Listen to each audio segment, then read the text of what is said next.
Hello, everybody. How is everyone doing this beautiful Sunday morning? I know we're normally a minute late, so I'm like, oh, I'm sorry that we're so late, but we're only a minute late today. So, We're always late. We're never we're all. always, Everybody else is simply early. We're never late. that is also very It's true. true. And I feel like this Sunday I was way ahead of the game with a lot of things, and then like way behind with everything else. So, life is about balance. But today is Sunday. In case you didn't know, it is also Mother's Day. Please, when this is done, call, text your mom if you want to. If you don't want to, that's okay too. That's okay. We're your moms We now. can be your we're your cool comic. Well, I'm a cool comic aunt. You can be the cool comic mom. Yeah, We've got plenty of cool comic moms to begin with. we So do. if you don't want to say hi to your mom, go say hi to your comic mom because I'm sure There we go. Hippolyta. Hippolyta. I thought it was Hippolyta. So I've always called her Hippolyta, and then we got Lovecraft Country where they called her Hippolyta, and now I'm like, Hippolyta. well, which is the truth? So tell your comic moms you love them. Tell your comic moms hello. And tell your real moms if you can. If they're not with us, I'm sorry, but let's go ahead and get rolling into why we're here, what we do every Sunday. I'm very curious. I'd really love to know if people prefer like Sundays a little bit more in the morning, if people prefer Sundays in the evening, because for me, I feel like I could go either way with like, so if you prefer one or the other, please go ahead and let us know. Drop us in the comments below for Drop sure. in the comments. I will go ahead and say hello to Sheena. I'm so glad that you are here. I beat Travis. I know. I was thinking, you get a medal. Where are all my stations? But that's okay. Maybe they took the day off to go station their moms. I don't know. That sounds weird. But I love it though. Hello to Todd Christian, and hello, good morning. Just want to say good luck. We are all counting on you. Please don't. Both it's of us a lot of confidence. Thank you for having confidence in us, but at the same time, like we were both like backstage, like we're dragging today. Dragging this morning. So please I'm gonna chalk it up to the rainy weather and the cold weather that just makes me want to lay in bed and watch trashy television, which is probably what I'll do as soon as we go off the air. Same. Can I be real for a second and tell you what, I don't know if it's trash TV, but I don't want like anyone to judge me for watching it, but I just started watching the show Ugly Betty. That's not trashy. That's fun stuff. There's moments, and maybe if we have some time at the end, I'll get into my loving critique of Ugly Betty. Now hear me out. Trashy television is binge watching Jersey Shore and Bad Girls Club simultaneously, which is what I've been doing for the past week. Okay, yeah, that's definitely trash TV. 100%. Good morning, Eric. Good morning, Todd, and then good morning to Luna, who just decided to wake up. He knows we're live. He's got to come join in. Come on, bud. Let's go ahead and say hello to Dank, and then hello to Banshee Queen. So good to see you. And good morning. John, good morning. I missed your show yesterday because I slept in. So I'm so sorry that I missed that. And hello to Chris from Radio of Horror. Chris is, I did an interview with him. He did Vlada, a Dracula Tale, and it's about to be kickstarted as an audiobook. So we'll have to talk soon about that. Wife and I are enjoying a rewatch of Elementary, the Sherlock show. I feel like at the time there were so many Sherlock shows coming out. It was really hard for me to like find one, but I really appreciate Lucy Liu, so definitely maybe worth a try, right? Okay. Yes. All the female vampire love. 100%. And then live. Okay. Cool. Sorry if I missed anyone in the chat. It kind of like moved a little bit, but let's go ahead why we've gathered you all here today. Let's go ahead and talk some comic books. Comic books. comic books. It's a weird week this week. It was, I'll be completely honest. I feel like there was obviously like one book that I really, really loved for completely like selfish reasons, I guess. And then there was a lot of other stuff that I was either like meh or like, okay, this is just a solid read. So there was a lot of solid reads, but there were a lot that just like didn't blow me away. Right. Mm-hmm. And in my case, I went into the shop expecting to pick up 2 books. And then my shop person pulls out my big old stack. And I was like, what happened to 2 books? And they were like, you never have just 2 books. And I'm like, yeah, you're right. But, I was kind of hopeful for this week, but it didn't happen. Yeah. It also didn't help that it felt like every book this week was like an expensive book. Like Heroes Reborn was $6. Batman was, I think, $6. I picked up a couple books for the cover, and they were each $5 a pop. So, like, while I didn't pick up a lot, it felt like, I mean, I did pick up a lot. Obviously, I definitely spent a copious amount of dumb bitch money that I'm only semi-regretting. Yeah. I feel like this, so I got my COVID shot on Monday, and I feel like that's part of the reason why I'm just like dragging ass this weekend.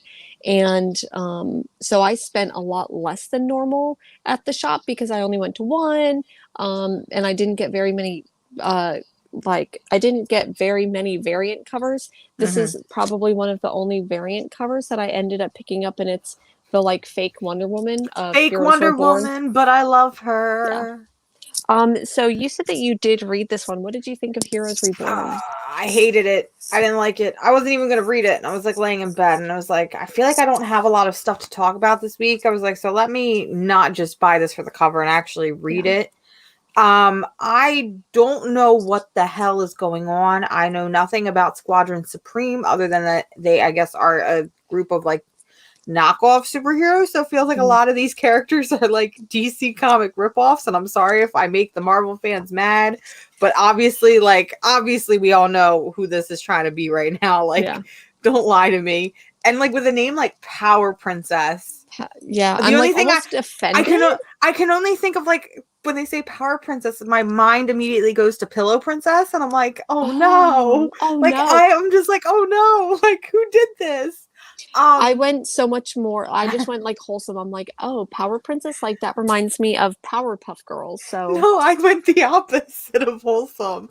So I will say that the one thing I did like, because I guess Heroes Reborn, especially this reiteration or whatever, is like Blade is wandering the earth and the Avengers don't exist. So there's all these other like superheroes. But the one thing I did like was seeing like how the superheroes are reacting, without being superheroes, like the characters that we're familiar with. So it kind of gave me that House of M vibe where it's like, what are all these people doing? So it's like, we've got Carol Danvers, who never became a superhero. And because she's such an asshole or, so insubordinate or whatever, she never gets to the rank of captain. Yeah. We have, what was the other one? There was like, Tony Stark never had the hole in his chest, so he never became Iron Man. There was another one. Oh, the Scarlet Witch, what do you call that merger, the Scarlet Witch and Quicksilver, Quicksilver merger. But see, my brain's not working today. Like, there's some like really interesting concepts that I thought were interesting, but then for the most part it just didn't come together or make sense for me. So I personally am not going to be reading any more of this. I don't even think I would read it in a trade, but I'm sure there are hot take there. That's definitely a hot take, but I appreciate it because I was kind of skeptical about Heroes Reborn, and the entire time I'm reading it, I'm like, because I love the what if stories, and I'm like, let me just go ahead and try to think of it as a what if story. And even then, I still couldn't get into it. It was interesting, but it wasn't fun. Does that make sense? It was not fun. It was just kind of like, a bunch of information spewed at you. It was like word vomit. It was like a bunch of, what's the word I'm looking for? Exposition. That's all it was. Like, and I love Ed McGuinness's art, but this was not doing it for me in this one, So it is a recycled art germ. I thought it was. I legit was like sitting here staring at it. I'm like, I swear to God, I've seen this before. Yeah. Oh man. Now I gotta add him to the, you're gonna hate me for saying this, but David Mack also recycles covers. How dare you say that about David Mack? You know I love David Mack. He has recycled several covers. Okay, so bye everyone. No, I'm just kidding. But I forget where it was who made the comment. But basically talking about how with these events, I feel like I hype these events up because I'm so excited, and then even the good ones still I think end up letting me down. And this is literally the first book in the Heroes Reborn. I think there's going to be 7 with a couple of offshoots. I feel like there's a better word than offshoots, but there's going to be several other like miniseries, spin-off events, spin-offs, I guess. And man, if they're anything like this first one for Heroes Reborn, I'm not excited. No, and I do like the comment from Dank Comics that says Heroes Reborn reminded me of Marvel vs. DC and not in the best way. I honestly feel the same way. Like I got those vibes while reading it, that I was getting that Marvel vs. DC that they did in the 90s, and I'm like almost like a little splash of amalgam in there, and I'm like, this is just, I'm not having a good time. Like, if they had just leaned into it all the way and gone with the hokey, dumb fun, maybe a little bit satire-like and kind of played it up, I think it would have been way more interesting, but they definitely played it way too safe. It just feels like an average superhero book. Like when people think about comics and like the outsider looking in, this is it. This is exactly that. It's boring. It's just action-y. There's no emotion or anything like that to it. So yeah. On to the next for Marvel, I guess. Oh, I was going to say, so for anyone who didn't realize, we woke up and chose violence, and we just decided to go ahead and start off trashing. There might be low energy here today, but we're always choosing violence. We always choose violence, low energy violence, so it's safer. But I do feel like there's maybe, just maybe, if someone had watched the movies and known that this was like a spin-off, I would say maybe someone would like that angle, but I don't know. I don't know who this book is for. It's for someone out there. Did anybody, like, this is me legitimately asking, if you were in the chat and you liked this book, please drop something, drop a little blurb why you liked it. This isn't me judging. I'm generally trying to figure out like who this book was for. Because this is, to me right now, this is definitely dollar bin fodder, and I'm kind of upset that I spent $6 on this, granted gorgeous cover, when in a year or two I probably could have gotten it for like $1. Yeah. And I agree with PJ here that Marvel just has too many events back to back. I agree. There's no breathing room between events. Empire, King in Black, and even between Empire and King in Black, there was you had Ten of Swords. Ten of Swords. Like, so yeah, there's a lot going on, and it's too much. It's too much. And granted, like, I feel like DC kind of does the same, because like we went from Endless Winter, which granted was not a huge event.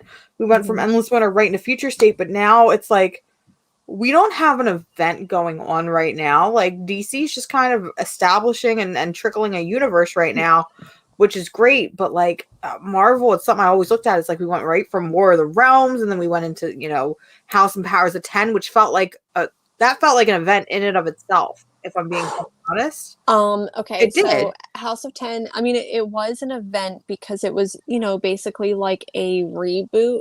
And I think, because I remember working at the comic shop at that time, and I feel like I was trying to get everyone to get into House of X, Powers of X, because there was a weird little event, like right before that I guess was kind of wrapping everything up. I wasn't paying attention because it was just so much. But I will talk House of X, Powers of X glory all day, every day. So I'm just trying to say hello to everyone as they pop into the chat. So I don't think that I even got a chance to say hello to Super Russ. Nothing like violence to start the day off, for sure.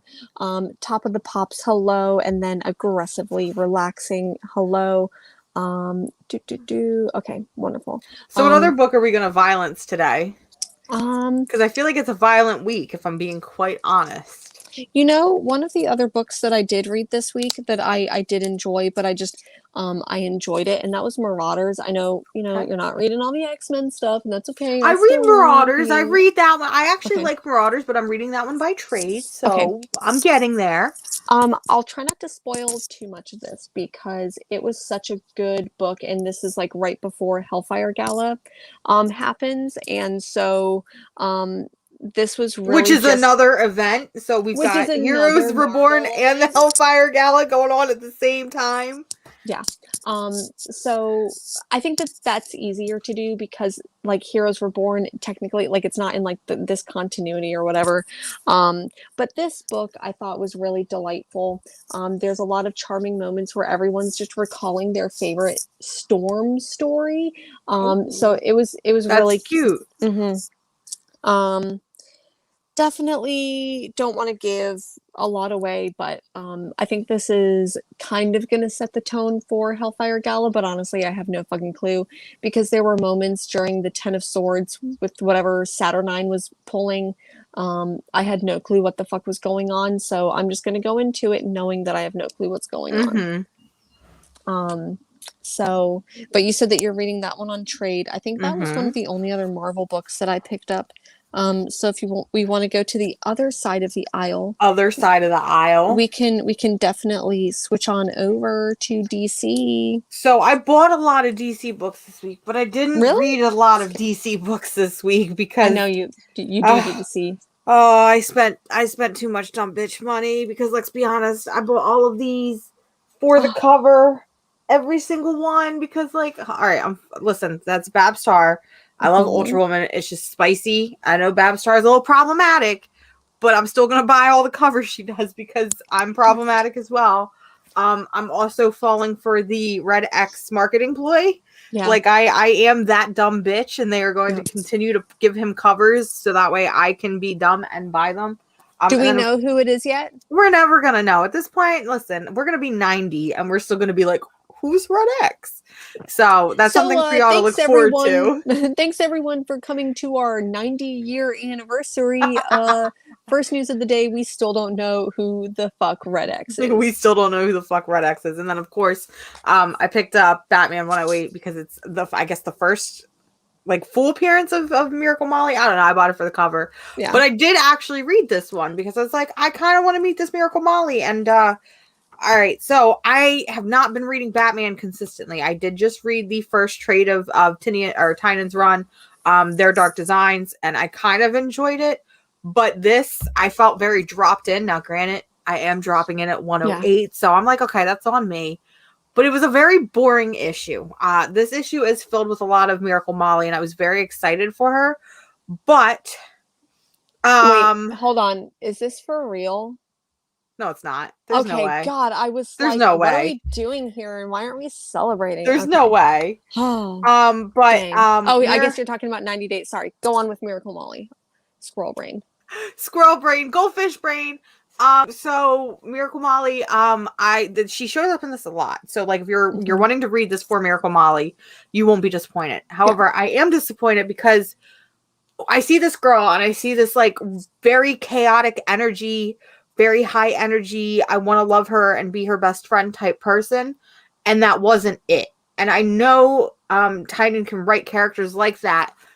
But she was very bland and very boring, and I just feel like she should have been a little bit more hip and a little bit more cool, and for lack of a better word, a little bit more SJW, as the cool kids like to call it. But like, listen, she could have been so much more fun. I feel like if they threw Miracle Molly in a book like Nightwing, where I feel like their energies can match. Like, she just feels like she should run with somebody of a younger crowd, not Batman, who's boring as fuck. Sorry, I said it. There it is. You're right. I think that Batman, like, to me, is kind of boring at this point. I feel like there's so many stories, like, read every Batman story, and it is what it is.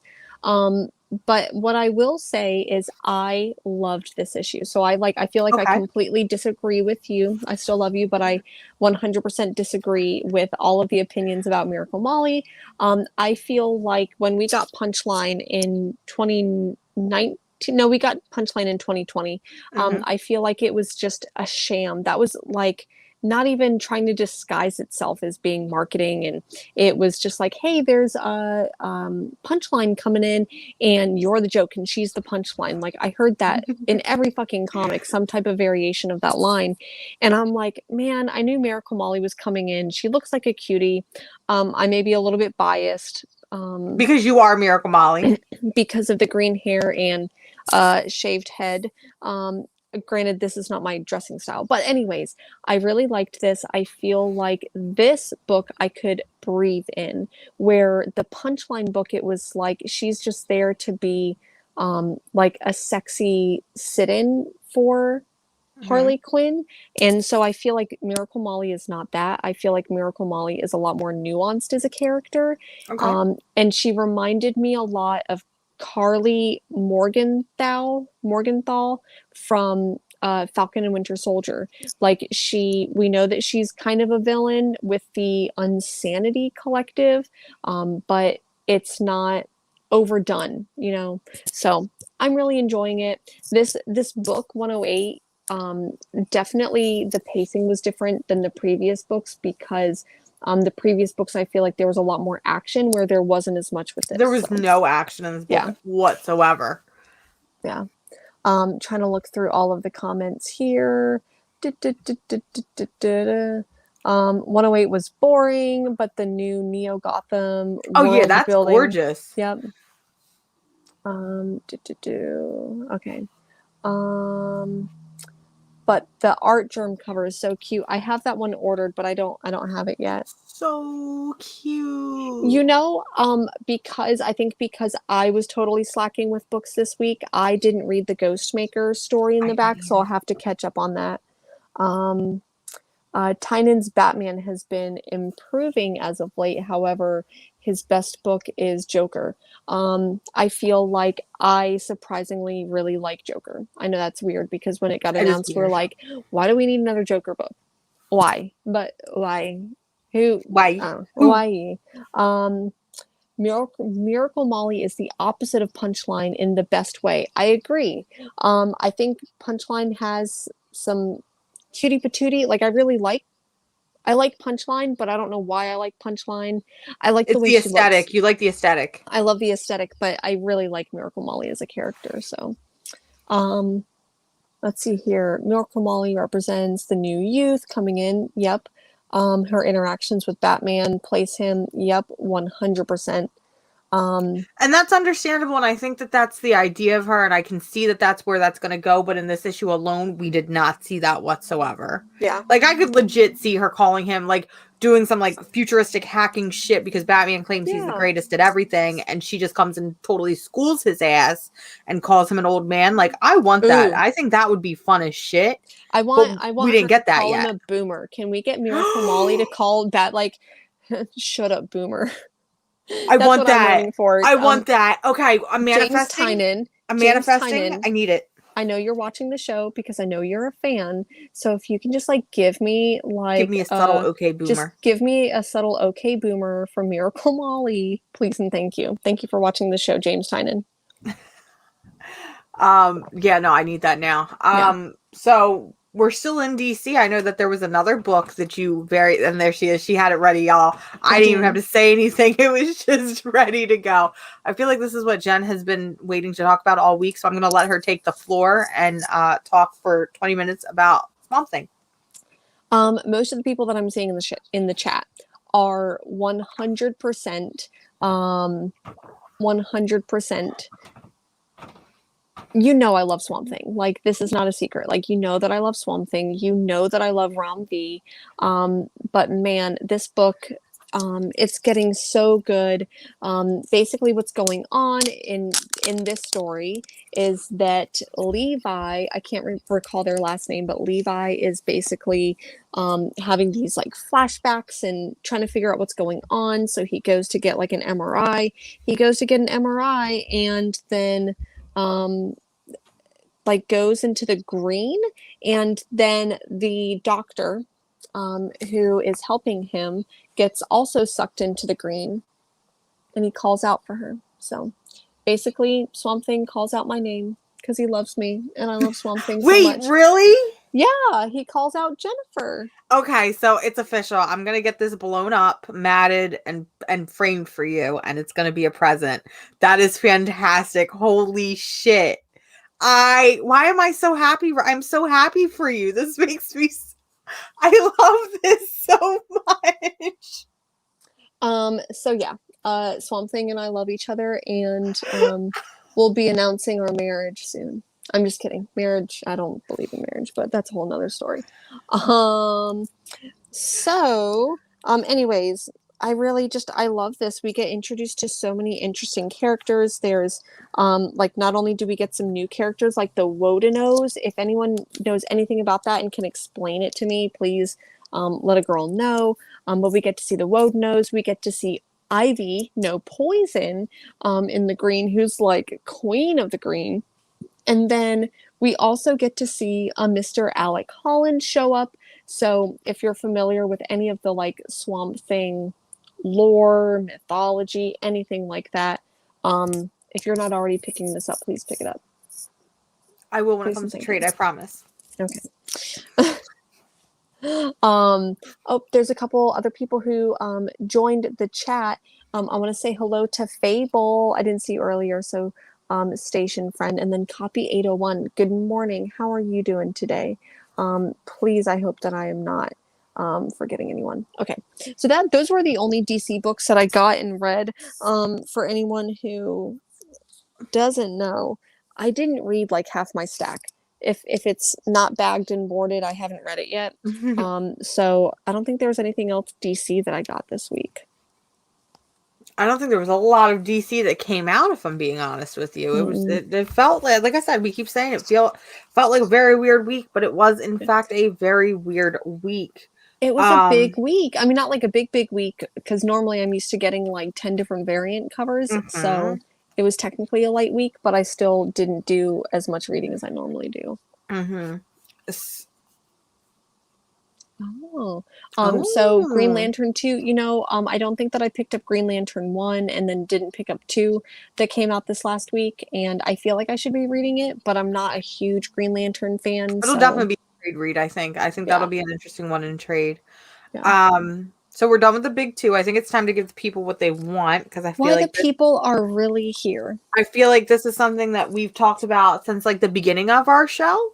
And that is the return of a little thing called Die. So this is Die number 16. This is the final arc for Die. We've got 4 issues left before we finally end on a D20. And Jen, what can't we wait for? I can't wait for Die to Die. I feel like I say this every single time it comes out. Like, I feel like I've been saying this for months. I'm ready for Die to Die. However, I love this book. I love this book so much. The first volume is up there with one of my favorite series ever. It's so good. I think everyone needs to read the first volume. However, I don't know where the fuck this story went. I don't think that Kieran Gillen was expecting it to go this far either, and is just making shit up week by week without a clear direction of where it's going. I really hope that this ends tragically. If everyone dies in this story, I'll be like, okay. I know I'm ripping this apart, but I truly don't give a shit about what happens to any of the characters anymore. Is that bad? Did anyone else feel this week, or once again, was it just me waking up and choosing violence? That was you choosing a heck of violence. Holy shit. Listen, I felt strongly about this book, but you just took it from 0 to like 8,000. So I also haven't had a lot of caffeine this morning. I've had like none. So that makes it worse, I think. Because I'm so passionate about how much I'm so passionate without the caffeine. So fueled by hate. I didn't like this issue, but I didn't hate it the way that you do. Yeah. I actually, when I think about, obviously, again, arc 1, I have the same exact feelings where I could easily put it on top 10 favorite books of all time, just in that first trade alone. But, I kind of liked 2, and then 3 was just a complete hog mess. This, I feel like, I know it's only 1 issue in the new arc, but I feel like I liked this way more than all of the entire 3rd arc. Okay. And I don't know if that's just because I'm hopeful for change and for it to get better, or if I'm hopeful, you know, if I just miss these characters, because I found myself, because I usually do a reread of Die before the new arc starts, and I didn't actually do it this time, I think, because I didn't want to sour myself with volume 3. But it's like I missed all of these characters. I missed this world, you know, but it's so much more that I want from it. Now you say you want all of the characters to die. I really do.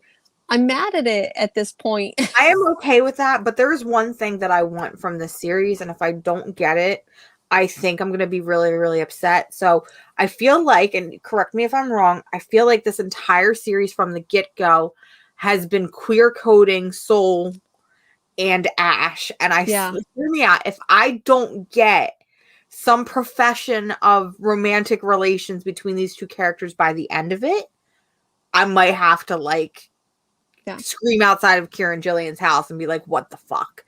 It's just all I fucking want. I don't need a whole lot. I just want confirmation that these two people care about each other, that Soul did this the entire time for Ash, which we kind of already have that idea, but like, it's just what I want. That being said, these covers are just, the covers continue to be the most gorgeous things on the planet. I'm going to be a little sad when the series ends, don't get me wrong, but it's got to go. Something's got to happen. Something. There it is. There's our thoughts on Die. Join us next month when Jen sets a whole entire issue on fire on camera. Yeah, 100%. Sorry, I forgot to put the banner up earlier, so I'm going to go ahead and put the banner up. Hello to a couple people who joined. We got Rocky Mountain High, and then Bobby, and then TC. I don't know if I said hello, but hello. And then, it jumped again. But hello to Sleepy Reader 666. Thank you for being here, friends. Okay, so now that we got that out of the way, one of the other titles this week that I really did enjoy from Image, and that's The Good Asian. You got, okay, so we both knew. We did read it. I got it. I got you. We share one brain cell. One brain cell.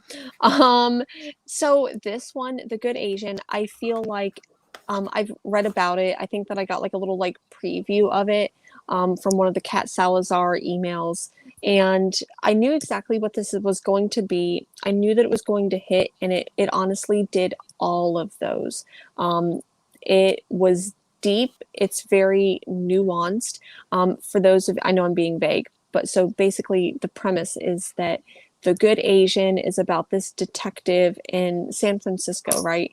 And basically is having this like internal Dick Tracy monologue, I guess. Yes, very Dick Tracy. Yeah. So this like internal monologue about how I don't know, like the dame walked in, but nothing like that. I mean, there's a moment where he sees some like hot ladies, and he's like, "Oh yeah, those are the ladies who get me in trouble, and I like it." So I thought that was kind of that page big same. I liked that page, but at the same time, that because again, big same. But that page felt so out of place for me. I'm like, wait a second, what the hell's going on here? Those first couple pages though hit like a truck. So like last month we had Home dealt with, you know, immigration and coming over, you know, the border. This we're dealing with, you know, Asian hate and Asian racism and discrimination. Which I think it's like, I said this the other night when I was on with I Freaking Love Comics.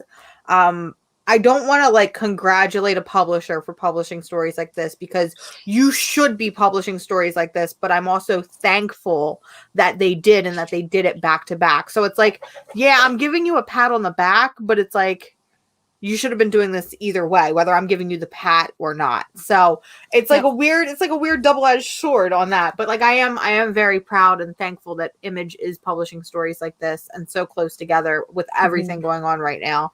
I also feel the same way that you feel like we shouldn't necessarily. Sorry, my cat is like riding in the kitchen. He's choosing violence, like us. He chose violence, so you know, matching my energy clearly.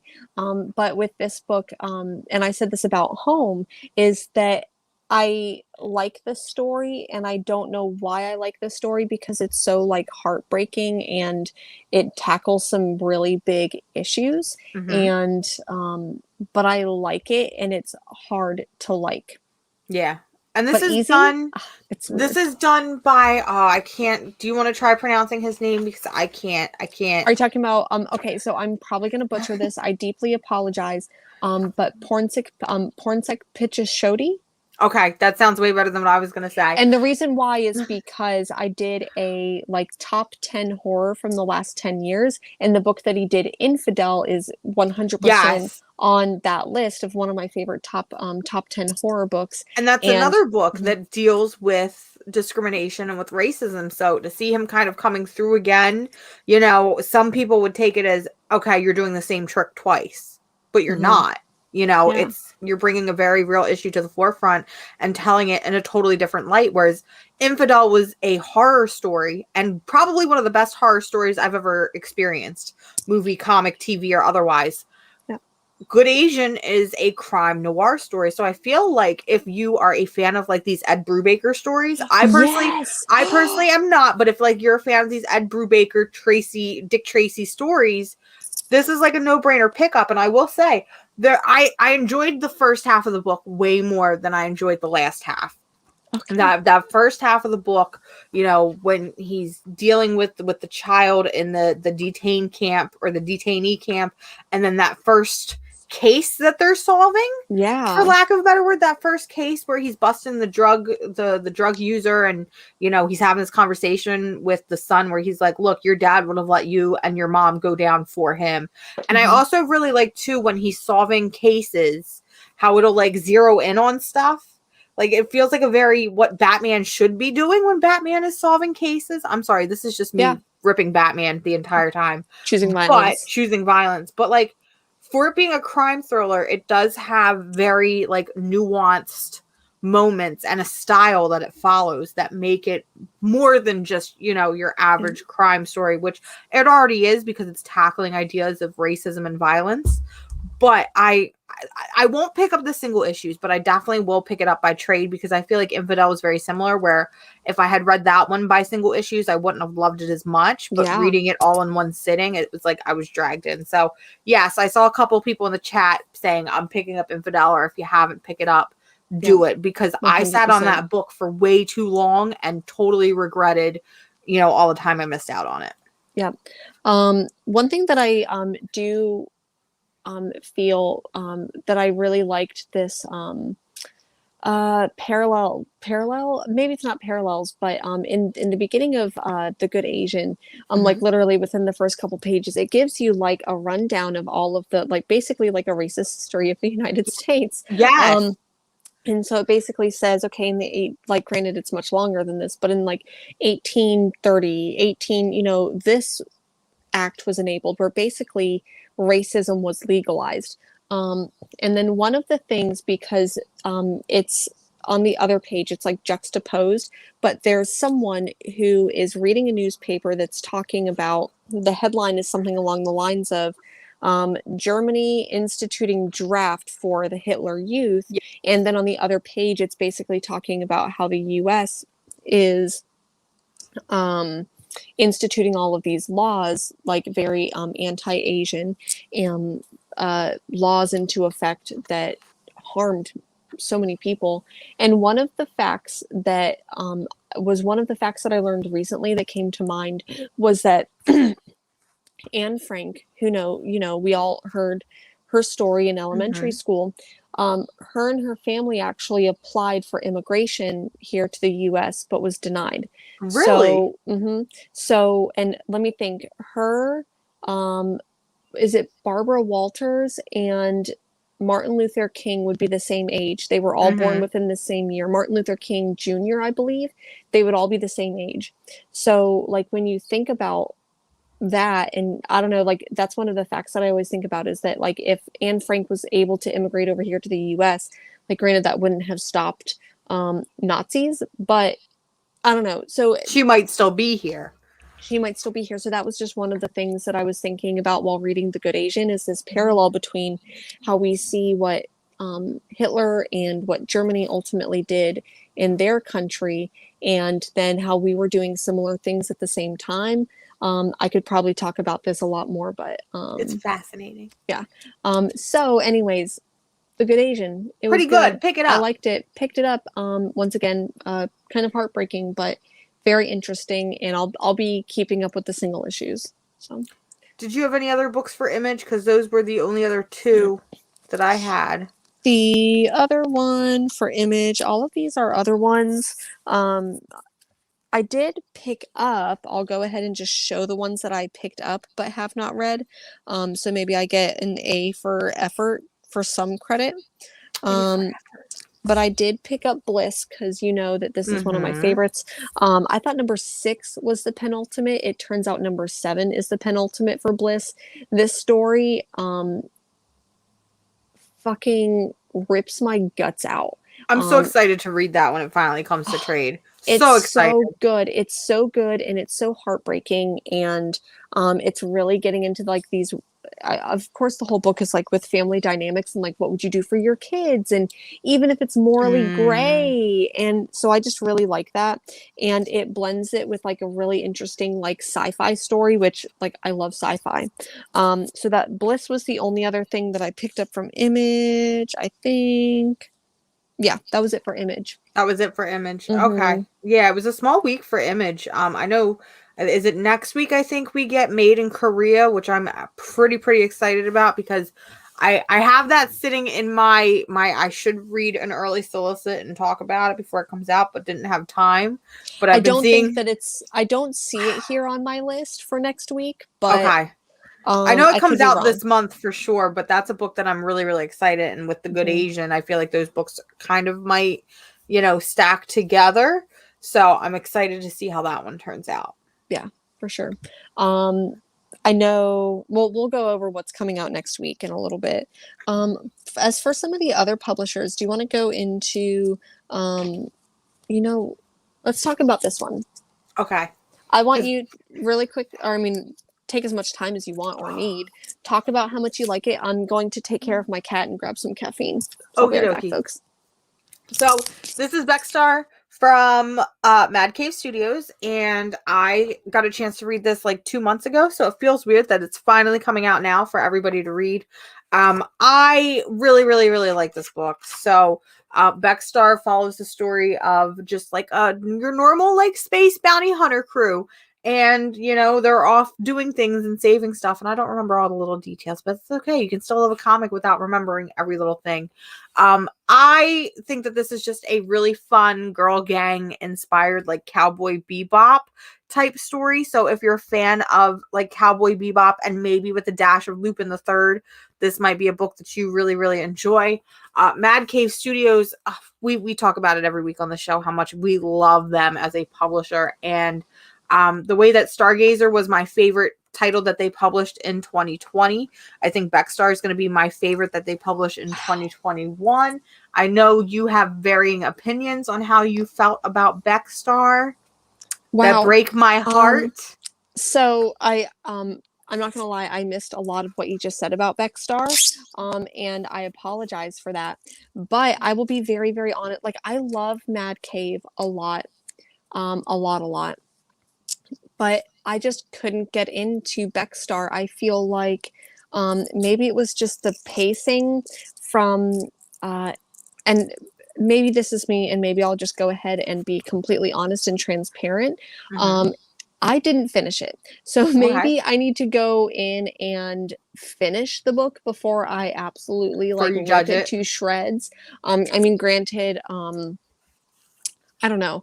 I just feel like I couldn't get into it. And I feel like there were, even within the first couple moments, there were moments where I didn't know what was going on, but I didn't know why I didn't care. Like, it wasn't like I don't know what's going on.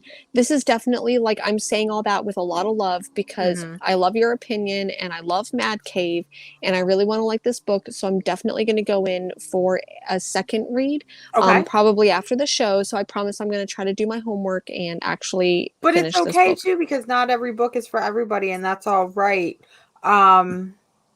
There was something I was going to say in particular. Sorry. Did you read She Said Destroy from Volt Comics? I did. And you didn't like it? I feel like the entire premise of She Said Destroy, if I pick up a book that says she said destroy, I want shit being destroyed on the first page. Like, hot take opinion there, but I didn't see shit being destroyed on the first fucking page. So like that's what bothered me. I still enjoyed the story of she said destroy though. I agree, and I actually hated that book. It's the one it's the one Volt comic where I was like, I hate that book. But the reason why I'm talking about She Said Destroy is because it's written by Joe Corallo, who also wrote Beckstar. So it's possible that you just didn't like, maybe you just don't like their writing, and that's okay. Maybe because that's okay. I was a little hesitant picking it up because I felt so strongly about She Said Destroy, but yeah, actually kind of really enjoyed this one. I do feel like there are some off moments. Like, I'm not saying this isn't like me looking at Nightwing right now where I'm like, oh, Nightwing's a perfect book, and if you say anything wrong about it, I'm gonna punch you on the street. Yeah. There are definitely flaws in this book. She will punch you. I will punch you on the street. It'll happen. But there are definitely flaws in this book, definitely with some of the pacing. And I just feel like that's maybe Joe as a newer writer and sort of coming into his own. But I still really, really appreciated this book. And I really, really, I think I enjoy the characters more than anything. I love the artwork in this book. I love the character designs. And I just feel like this is a book that has a potential to be a lot of fun.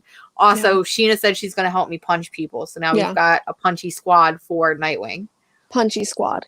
Punchy squad. Yeah, because, Nightwing is such a great book. I feel like it's a perfect book. I don't care. Yeah, it's a lot of fun, especially for like a Bat fan book. 100%. For a Nightwing book? Like, listen. Okay, we're done. We'll talk about Nightwing in 2 weeks, 3 weeks. 2, 3? 2 yeah, weeks? We'll talk about it sometime. I wish that book, listen, remember when DC used to do bi-weekly books? Or maybe they still do bi-weekly books. I hate that. Listen, my wallet hates that. I would give my soul right now to have Nightwing be a bi-weekly book. Yeah, I agree. I want it. Okay, continuing on. Let's go to another publisher that we really like and a story that we really like, and maybe we have a lot of feelings about this week. Yep. There it is. So Hollow Heart is a book that, like, literally the first one came out, and I'm like, I love this book so much. Each book this is issue 3 that just came out, and this book has been so good. This one felt a little bit off.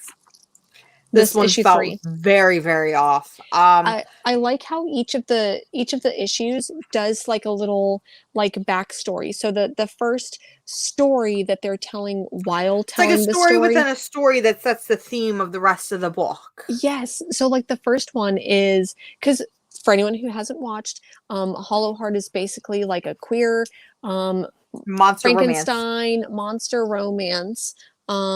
And there's like a reanimated corpse inside of a robot mech suit, I guess is the best way that I know how to describe that. And his caretaker, Mateo. So anyways, Mateo's trying to break him out.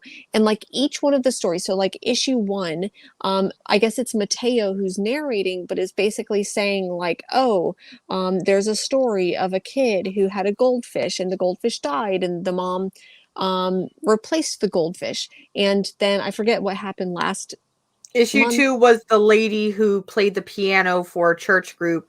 The church group disbanded, so she only played piano for herself, and then one day somebody walked in on her playing the piano and said how lovely it was, and then she just stopped playing piano and never played again. Yep. This one was about a woman who had been kidnapped, and she was kidnapped and kind of captivated for years, and then finally was rescued and released, and was kind of off with her husband. And she was kept in a basement. She was kept in a basement. They end up divorcing, and then the husband and the wife ends up buying their old home, and everything is normal. And the wife goes back to her normal life, and is entertaining guests and living life the way she did prior. But her basement door is always locked. And it's like, I almost, especially with the way issue 3 went, I almost love these stories within a story more than, the actual story of Hollow Heart itself, which makes me so sad because we both felt so strongly about issue 1. And I even continue to feel that way with issue 2, but issue 3 feels extreme. There's a lot of flaws with issue 3.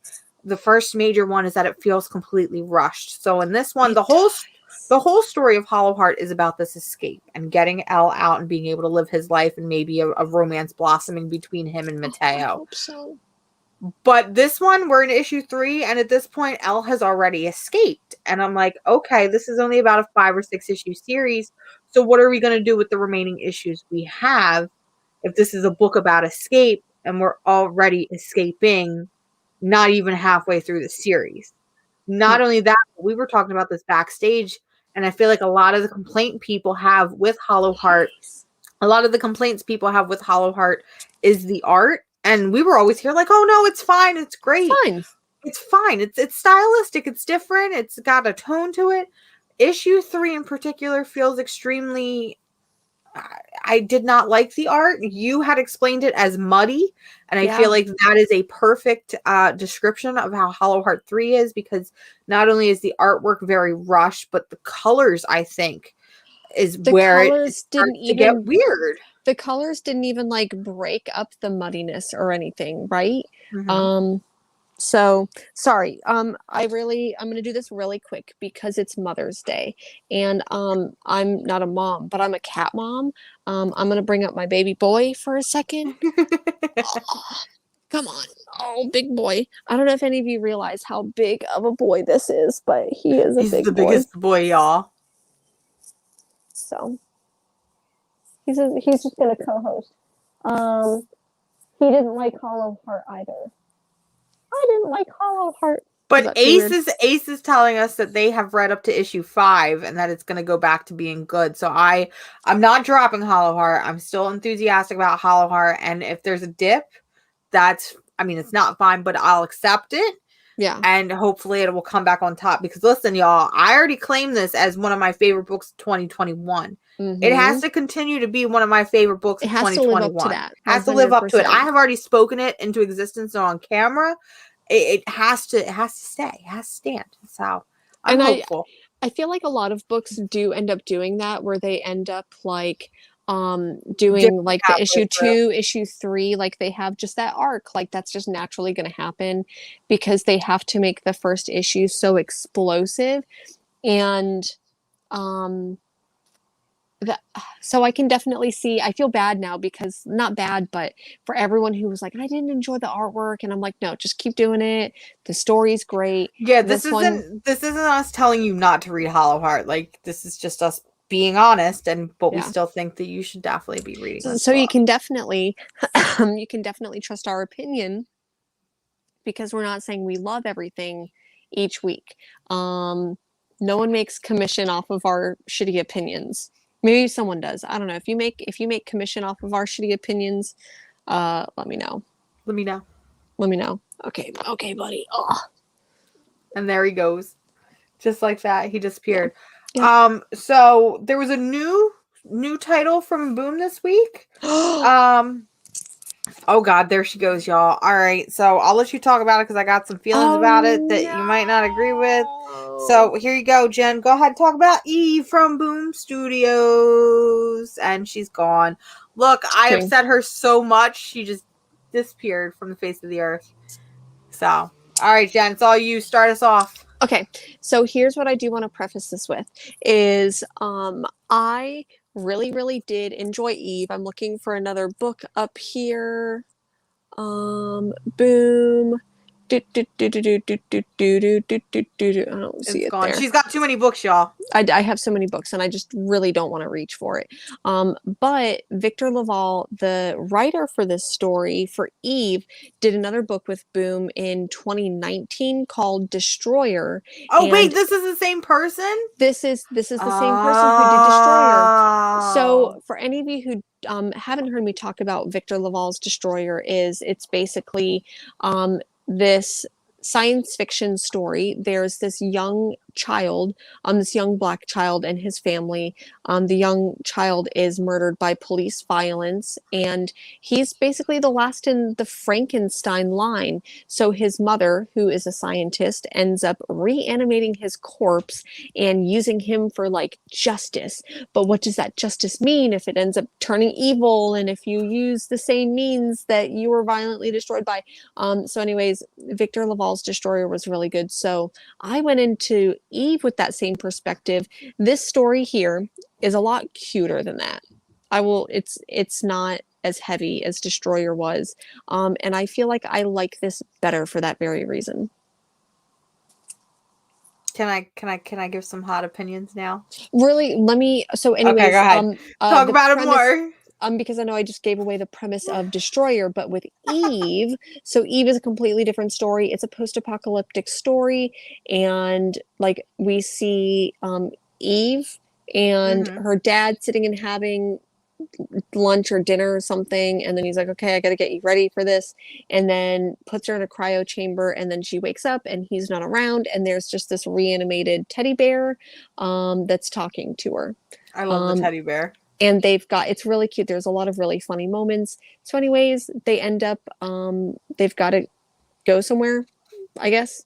They have to replant trees, for lack of a better word. Because then they talk about Johnny Appleseed. That's right. Yeah, they have to replant trees. And I guess Eve is like the sole protector and what is going to basically save the world, which I'm totally cool with. I'm kosher with that. So let me start off with what I did like. I told you, I love this teddy bear. I love this teddy bear so much. I love the interactions between Eve and the teddy bear. It's going to give me daddy-daughter feelings that I am not going to expect and I want. I also think that the teddy bear might be her dad, but no brainers here. You know, someone else from Comic Talk Live said the same thing, and I'm like, I don't remember that specific story where it is the dad, but I think it's going to be the dad, but who knows? So, like I said, I really like, it's weird that we're kind of just dropped into it. So, like, I had to do another reread and be like, okay, yeah, she went into a cryogenic chamber and then came out. So, I feel like the way that was done feels a little off. The pacing there was a little off. And then we get out of the chamber and, you know, it's the teddy bear being like, you have to do this and you have to do that, and making sure that she stabilizes after being in cryo freeze or whatever for 20 plus years. However, Eve is supposed to be 11 years old. Yeah. She does not talk like an 11-year-old. She talks like very, very mature for her age. And to me, that's throwing it off a little bit, because I'm sorry, if you're 11 and you see a teddy bear, you're going to be a little bit more childlike with the teddy bear. I don't care if it's a robot or not. But maybe that was the environment that she grew up in, because like clearly she hasn't been raised like a normal 11-year-old. And it's very possible, and if that's something that we see later on and it's kind of explained and showed to us, then I'll take that. But seeing this right off the bat one shot feels a little off-putting to me, to the point where at this point I do not want to read this by single issues. I just want to read this by trade, because like I said, I do love the premise and I love this fucking teddy bear, and I know that something's going to happen. It's going to make me cry in this book. I can already I feel it coming already. It's fine. Yes. I'll accept that. But then I did also really like, I tend not to read the afterwards. I'm trying to get better at reading the letters in the back of comics.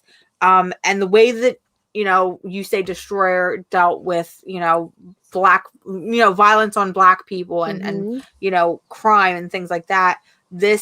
He has a whole letter in the back about climate change and how it's the children that are going to save the world. And I kind of like the fact that he takes these very real situations that we're dealing with and brings them into these very fantasy sci-fi like stories. And I just really, really like the last line in this book that says, and make no mistake, well, in the letter that says, and make no mistake, if this world is going to get saved, it's the kids who are going to do it. I didn't even read that. You got to read the letter. It's very good. I didn't even read that, and I love this story. I feel like, because I just flipped it open and I'm like literally reading it live right now, I feel like I love this story even more now. Okay. Even more now. So I'm gonna reread this. She's gonna reread it. Look who finally showed up in the chat. An hour into the show. We're calling you out, pal. Well, you know, I would say it's not Travis, thank you so much for being here. He was probably hyping up some other shows, because he's got to go around and he's got to be comic community hype man. Thank you for being here, Travis. We really appreciate you a lot. We appreciate you so much.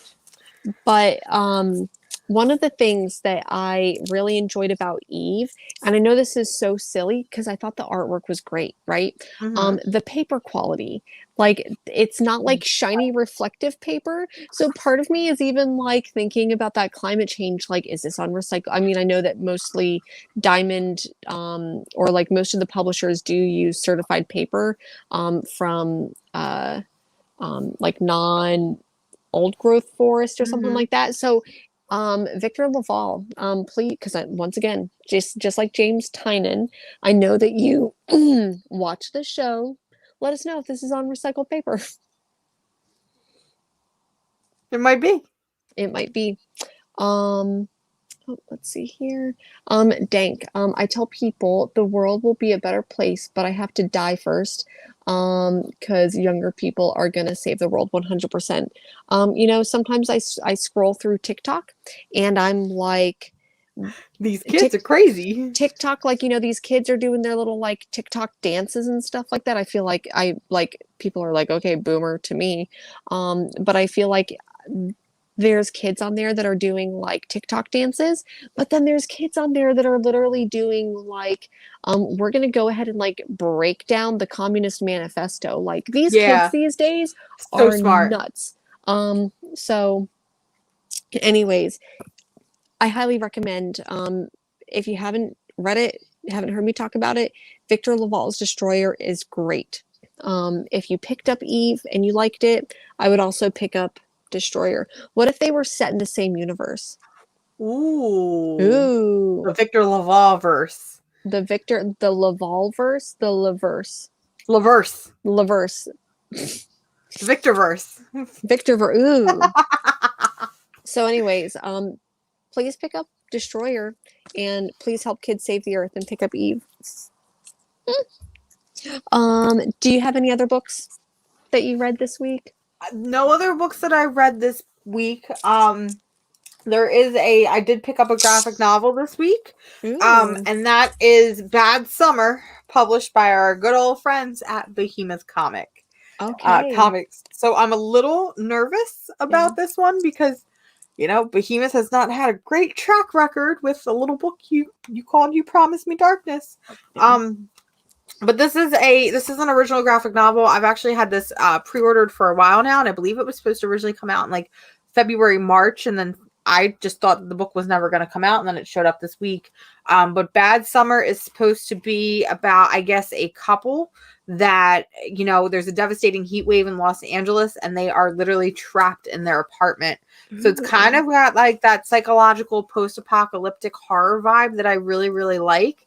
So I'm very, very hopeful for this. I was flipping through some of the pages and it looks pretty interesting. So, and it's nice, short and sweet and only $10. So I will probably be back next week to let you all know the verdict of Bad Summer.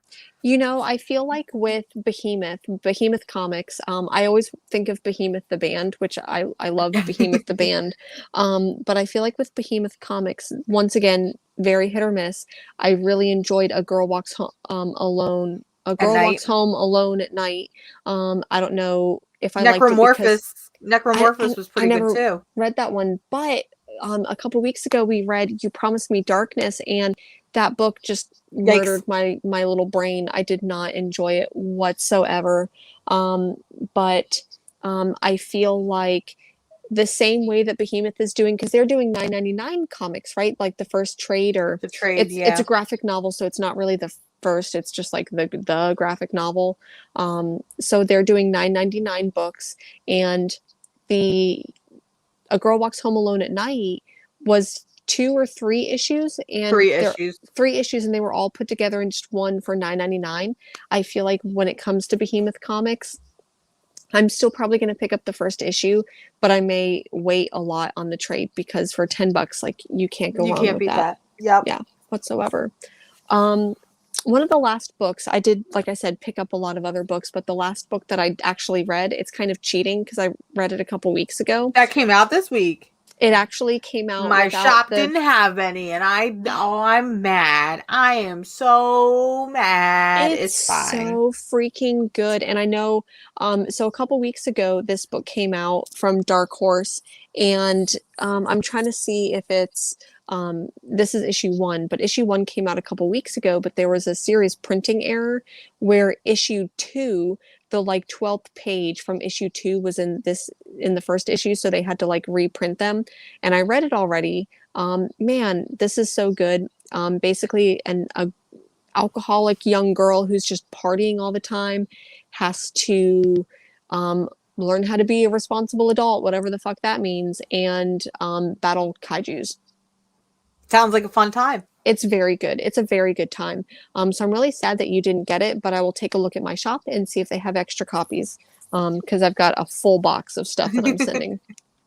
I did pick up all of these other books that I'm really excited to read. If it's cool, I'll just go ahead and go through these. I haven't read them, but Fear Case number 4. Love this book series. So issue 4. So I think in the next couple of weeks or months, the trade will finally come out. So that's been a fun little story. I did also pick up Wind number 6. This was originally supposed to be a 5-issue series, but then it was so popular that number 6 came out, and I guess it's going to be ongoing. Once again, by our friend James Tynion, who, like, every single story that James Tynion is doing right now is like doing Batman and then doing Wind and then doing Department of Truth. Like, every single story is completely different, and I love it. So, really glad to see that Wind, because it's more of like a young adult fantasy adventure. So it almost reminds me of The Woods, but more fantasy. Yeah. More. I thought you said more fancy. More fantasy. I did also pick up.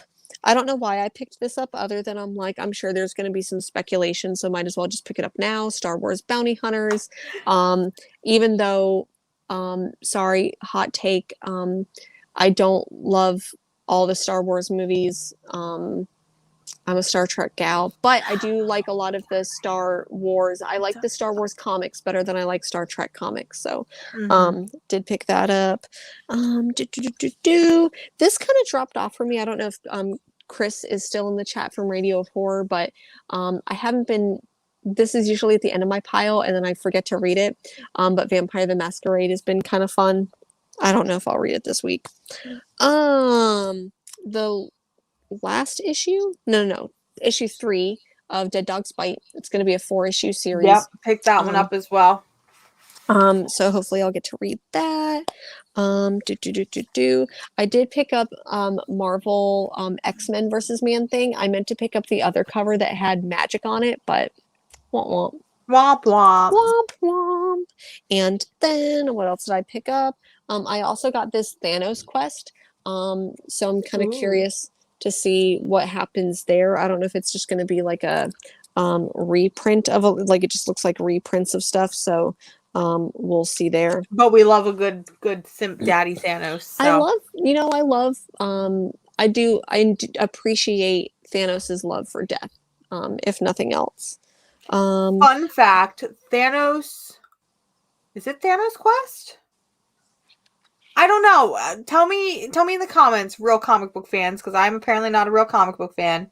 The only Thanos book I've ever really read, and really the only old book I've ever read, because I'm known for I'm not hiding the fact that I don't like reading old comics. I personally prefer stuff mid 2000s and onward. But the story where Thanos is going out and actually getting the Infinity Stones, I read that, with the hype surrounding, Endgame and Infinity War and stuff. And I remember really, really liking that book because it was very creative, and it was Thanos going to all these different places and tricking different people. And it wasn't just him, punching some dude in the face and taking an Infinity Stone. It was tricking somebody by sitting on a bench for 10 years and waiting until this person dies and then taking the stone. And I'm like, why is this actually brilliant? So there's my fun. That's probably the only old comic that I've ever really read and really enjoyed. So it's so funny that you because those are the old comics, because those were still in the 80s and 90s when those storylines were coming out. So old though. I will please never, ever, ever, ever read any of the, and like I say this being like a Jack Kirby stan, I fucking hate Fantastic Four so much. Please don't ever go back and read like OG Fantastic Four because like I feel like I can't That's a connect. hot take. Yeah. So you know, I probably am going to get a whole bunch of thumbs downs, and I'm probably also going to get a couple of unsubscribes. So if you, I do, oh, I'll talk about that later. But I feel like that's why I don't necessarily like some of those storylines because they're so like hokey.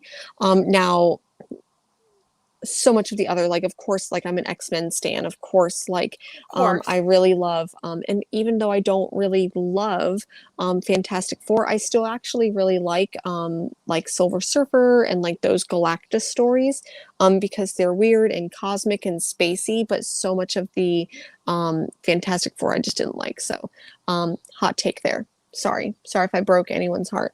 So yeah, I just I don't enjoy those storylines whatsoever. Ooh, okay. Anyways, but I do love him for so many other reasons. Okay, so back on my other bullshit. One of the other books that this is probably going to end up on the top of the pile of things that I bought but I didn't get to read before the show. This one is called oh my goodness, Broken Souls Ballad by Black Caravan, which is Scout Comics horror imprint. I really like, I don't know if you can see the like page quality, but it's I totally missed out on that one. How did I yeah. even miss that one in previews? It's probably, I feel like because it has Black Caravan on it instead of like Scout.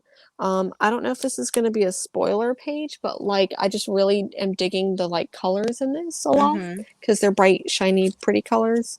Even though it looks like kids are in prison or something. I don't know. We'll see. I'll go ahead and read this and maybe report. Maybe we should do like things that we should have read last week on next week's show. The ketchup Things pile. we should have read. The ketchup pile. Ooh, I like that. The ketchup, kind of not like with back unsimilar. issue bros. Like the backlog bros. So like it could be like the ketchup sisses. Ketchup ladies. Ketchup ladies. Ketchup. I feel like we'll figure it out. Maybe by next week. Work in progress. Work in progress. But you heard it here first. But the other ones that I did pick up, of course, because I've been liking the Bad Idea books. ENIAC number 3, which is really cool. It's about the supercomputer taking over. So that's really kind of fun. But then this one, which is Whalesville. Okay, real quick. Ace got it. Ace nailed it. Ketchup kitties.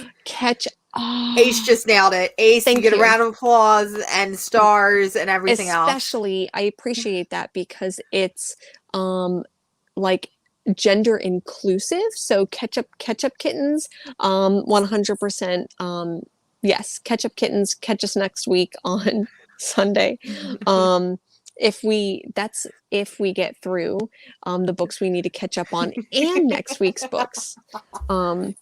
So this one seems really interesting. It's Matt Kint, and it's basically like someone gets swallowed by a whale. Their dad goes after them, like Moby Dick style, but then they realize there's like a tiny world living inside the whale's belly. So apparently, like these books from Bad Idea, if you don't know who Bad Idea is, a publisher. Wait, is that a Bad Idea book too? Yep. And it's a little bit thicker than some of the other ones. So they are extremely limited, and because only certain retailers are allowed to get their books, and they have to like sign all these agreements.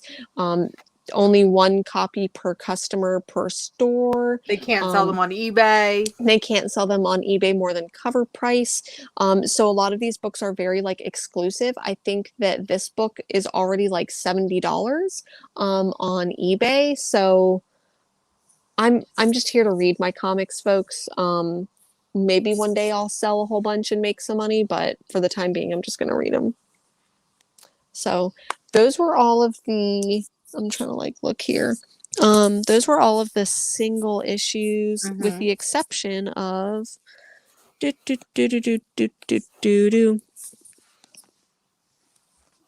did get some trades.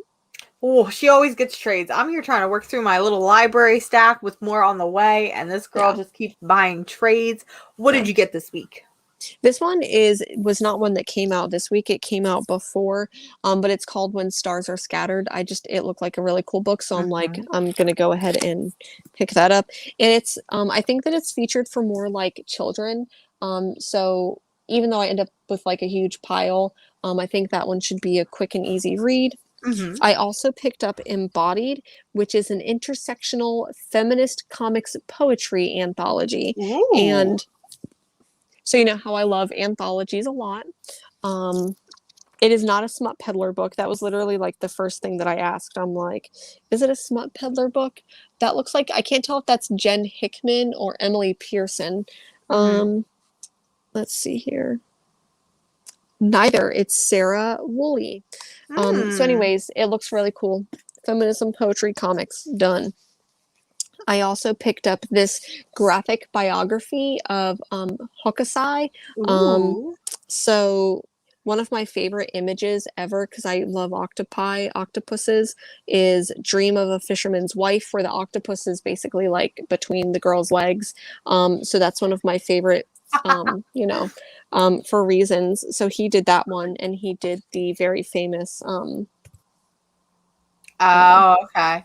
And I think that there's a cute like anime about them as well. So anyways, I'm really excited to read that. It looks like a pretty easy read too. Well, that's good. I also got this, which I'm really excited to dig into, and it's like a reprint of the Tales from the Crypt, volume 1. So it does have Crypt of Terror 17 through 19 and Tales from the Crypt 20 through 22. So I'm really kind of excited to go through that. There's another book. Here it is. And it is Alison Bechdel, The Secret to Superhuman Strength. This one's kind of big, but with Alison Bechdel, once again, it's not like too intensive or heavy. So I'll be trying to finish all of those. But wait, there's more. There's more. I've been trying to read this book for like a week and a half now. So you and Judah from I Freaking Love Comics apparently love it. And now because you both have just been speaking nothing but good things about it, I now have to get this book. I have to. I will be very, very honest. There's books like Blue and Green by Ram V that literally haunt me as I'm reading the book. And when it came to Blue and Green, I feel like I couldn't put it down. It was so good. I was so engrossed. I read it in 20 minutes and just took hours afterwards to digest it. This one is a little bit different. It's very, very intense. And I find myself reading 3 or 4 pages and then putting it down and coming back, reading 2 or 3 pages, putting it down and coming back, because it's so grotesque. It's so intense, but it's so beautiful, and I can tell that it's going to just rip me to shreds. And Judah said something similar, where he said that he could only read like a chapter at a time, and then he would stop and think about it, and then would come back and read a chapter and stop and think about it. And I just, from you two alone, I'm like, all right, I want to give this one a shot. Sorry, I missed a whole bunch of comments here. Yes, Ace, Ketchup Kittens, thank you so much. Ketchup Kitten, sorry, I'm so sorry that I missed all of these comments. Ladies, I don't know, like, whatever a lady is, like, I am very loosely, I'm a loose lady. I'm a broken record, but ENIAC is so good. It really, really is. Bad Idea, just like, here's the nail, here's the hammer, like, pow. Totally got it with that. Let's see here. And then When Stars Are Scattered was so good and so cute. Yeah. And what's it about? Everyone says it's great, but refuses to say anything about it. Okay. So from what I can understand, I went into this book, and the big reason why I bought Monsters was because it's Barry Windsor-Smith who gave us like Weapon X and like, so anyways, Barry Windsor-Smith pitched this idea for a Hulk book. 30 years ago. Marvel didn't publish it, but still kind of like stole some ideas from the book. So from what I understand, this was supposed to originally be as like a Hulk book and maybe like a different Hulk origin story, if I'm kind of describing that correctly. But basically, there's this young gentleman who, so far, their entire life has just been a mess, and they get taken advantage of. They have acts of violence against them, and them just kind of going through life. They end up going into the government. They go into like an army recruiters base who puts them in a project. Is it Project Promethea? I forget the project name, but basically they're Frankensteining the shit out of this dude. Is basically what's happening. Like I said, it is incredibly grotesque, and it's heartbreaking so far, and it's really, like, I'm serious, like, I love this book, but it's not easily digestible. So if you do pick it up, please read it going into that. Yeah. Ooh.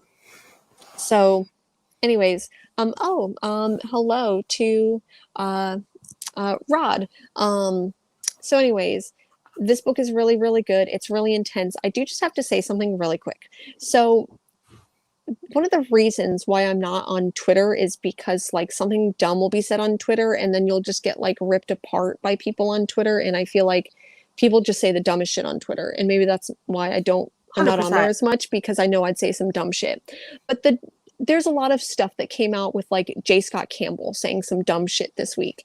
But what I'm going to do is I'm going to go ahead and say the dumbest thing I saw on Twitter this week was Eric fucking Larson.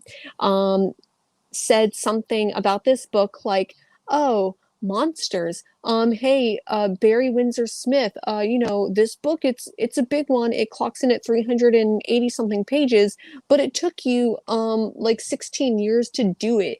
That's only like 2 pages a month, bro.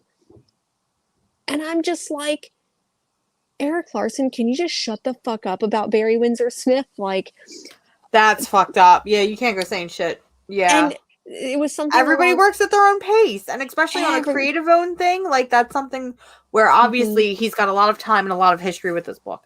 Obviously, with the fact that Marvel has taken some of the ideas, he needs to distinguish itself so different from Marvel that Marvel won't come after him, but B, he had to go in and reformulate some of his ideas because they were taken. So that's just that makes me so mad. Didn't even know that was a thing. What the actual fuck? And I'm just like, really, like, and granted, that's if I dug deeper on Twitter at all, I'd probably find something like even dumber than that. But I'm like, Eric Larson, like, you should know the comic making process. Like, obviously you don't just jump in and you make 2 pages and jump in and make 2 pages. Like, this book was very like cleverly done. Cleverly, I don't know if that's the word, but it's so nuanced, and not every single page that you draw or write ends up making it. First, you've got to write it, and then you've got to draw it. And when you're doing both of those things, like, yes, that averages out to 2 pages a month for 16 years, whatever that fucking math is. But like, man, that just felt like the shittiest thing to say, like no nuance there, whatever. So I feel like I'm standing even harder for this book for that very reason. And as someone who could literally only read 2 or 3 pages and had to put it down, could you imagine writing and drawing that? Yeah. As someone who, so anyways, the dumbest thing I saw on Twitter was Eric Larson coming for this book. So that was my weekend Twitter. That's your weekend Twitter. Yeah. So I really want to finish this book, and I'm like, man, I'm just going to read it, and I'm going to be done by this Sunday. Obviously, I was not well enough this week to do any of that. But hopefully I'll be done with this book before Eric Larson says some other dumb shit on Twitter about it. Love that. Love that for us. So I've got a lot of books to read this week. One of the things, I know we're like an hour and a half here. One of the other things that I did want to take a second to go through, if anyone wants to, is we've got like some movie announcements, and like I know that I meant to have a more clear cut like I don't know, announcement list. I know that you were the first one to text me about Red Sonja. Yes, so we did get some Red Sonja casting finally. So a Red Sonja movie has been in work for a while now, and originally had Bryan Singer attached to it, which is just a bad idea all around, y'all. Really quick, Jay, we are still here for a little bit. We're still here So for a stick little around, bit. yeah. Stick around. So we had some Red Sonja announcements where it was Bryan Singer attached to it, which is a bad idea all around because Bryan Singer is not a good person. And then he was kicked off of it, and then it felt like we were not getting a Red Sonja movie, and it made me sad because I love Red Sonja. Mm-hmm. But we are finally getting the movie, and with the movie, we've got casting announcements, and it is, I can't think of her name, but it is the villain from Ant-Man and the Wasp who played Ghost. And listen, man, she cute patoot. She a very, very cute patoot. However, there are a lot of angry nerds out there that are upset because she is a woman of color. But when I first heard this news, I was very curious how you felt about it. I don't think that they're with this story. I don't think that they're going to do the classic sword and sorcery. Like, there's a part of me that, like, I'm a little bit upset that I don't think that they're going to do that. But I think that they're going to make it. I hope that they kind of make it more like a modern Marvel movie. That's my hope. Just do Gail Simone. Just do Gail Simone's That's stories, exactly what and I we'll said. be happy. We'll have a good time. Yeah. Make her a little gay. Mm-hmm. You know, like just to have a good time. Because listen, man, if they were to slap her in a chainmail bikini, it's gonna feel unnatural. It's not gonna feel right. You know, Brigitte Nielsen wearing a chainmail bikini in the 70s and 80s. Okay, made sense. Mm-hmm. But like, we need it. Also, yeah, can we? I don't. That is a hard thing for me. So I love Red Sonja. Red Sonja is probably one of my favorite characters. It's one of those characters that it sounds like really weird, but it really helped me accept and formulate my sexuality as a bisexual woman. So I used to read everything Red Sonja post Gail Simone. I would buy 50 million covers, and I was a diehard Red Sonja fan. And then with all the Comicsgate stuff, I had to kind of distance myself. I am proud to say, because it is very hard for me not to, I am proud to say that I have not picked up a Red Sonja comic in probably well over a year. And while that makes me really sad, it's me speaking with my wallet, for lack of a better word, and saying that I don't condone what Dynamite did in siding with Comicsgate. And we've yet to hear a real apology. So yes, I'm excited for Red Sonja, but I'm also like, I'm in that same gate too, where it's like, I don't. Yes, Ace, I'm gonna be getting dollar bin stuff eventually, because at this point it's like secondhand money, so I'll get it there. But I think the only thing that I even have like remotely on my shelf is from Dynamite is Red Sonja, and I think that there's one or two other things. I lost Red Sonja. I lost Deja Thoris. Like, I'm just a sad girl. Yeah. I think that I'm excited about this. I'm excited about the casting. I feel like as someone, I need to look deeper into it. And I do need to make sure that there is. It's so tough because Red Sonja has such a long publication history. So it's like, who owns the rights to it? Does Dynamite own the rights to the movies or not? I do think that it's interesting because my only perspective about Dynamite right now is that the only books that I see them putting out right now are just Vampirella and Red Sonja, and doing about 100 covers each month of each of those books. That's how they make their money. They don't make their money off of stories. If I'm being quite honest, like, listen, I'm a Red Sonja fan, but the only quote unquote good Red Sonja story is probably Gail Simone's. Like, after we got Gail Simone's, I mean, we had Marguerite Bennett and Amy Chu come on, and those were very fun stories, but nothing really hit the way that Gail Sonja did. And it felt like for a little while, right after Gail Simone's run, we had this like female empowerment, because like I said, we saw Marguerite Bennett, we saw Amy Chu, and it was like women taking back the character. And now we're kind of falling back into the men are writing her, and she's back to being this pulpy heroine. We've got Sonja verse. We've got Dynamite Deceased, which is like a ripoff of. You didn't know about that? No, that's how maybe how detached you are. How detached I am from it, and I feel like if I know that I'm a cover buyer, but I feel like I don't even need to buy the covers of Dynamite books. So Gail Simone's all right, I'm gonna Varangian and Vigilante, we're choosing violence today. I still love you. But Gail, listen, hear me out. Gail Simone's run on Red Sonja is the definitive Red Sonja. She took a character that was created for the male gaze. A character literally in a chainmail bikini where her trope was if a man could beat her in battle, then that man could sleep with her. And she said, fuck that noise. I'm going to take Red Sonja. I'm going to make her a character that has a tragic backstory and is this story about revenge and coming into your own power, coming into your own sexuality, finding a family. She gave Red Sonja personality. She gave Red Sonja a brain, a motive. She was more than just a woman in a bikini. And I love the fact, talking to Gail Simone, hearing her do interviews, you know, okay, Red Sonja, we're not going to put her in the chainmail bikini. She's going to wear clothes. But because of the really weird relations between Dynamite and the family who did Red Sonja, I cannot think of his name. Frank Thornton? No. Yeah. No.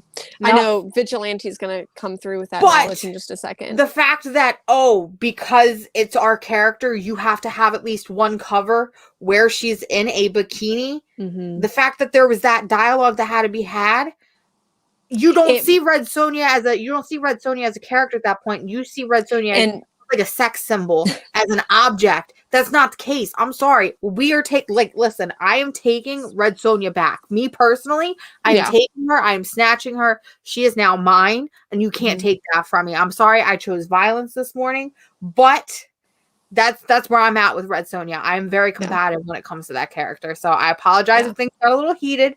I still love you a lot. But there it is. And that's why I'm very curious about this Red Sonja, because I feel like the casting, because of the person who was cast, she did Ghost in Ant-Man and the Wasp, and I feel like the type of casting that they would do for that was meant to annoy a very specific group of people. So I feel like that casting is along those lines. So I'm very, very curious as more and more announcements come out, because seriously, the announcement for this Red Sonja movie came out of nowhere. Like, I know it's been in like development hell for years, for like 10 years. Yeah. So I'm very, very curious, where it's going to go, how they're going to do the rest of the movie. So someone who really, really loves characters like, Ace is mentioning Lady Death. I really love Vampirella, and I did actually I did buy one issue of Christopher Priest's run, not on Vampirella but on the Secret Six, Sacred Six, whatever that one was. But we'll see what happens with this Red Sonja movie.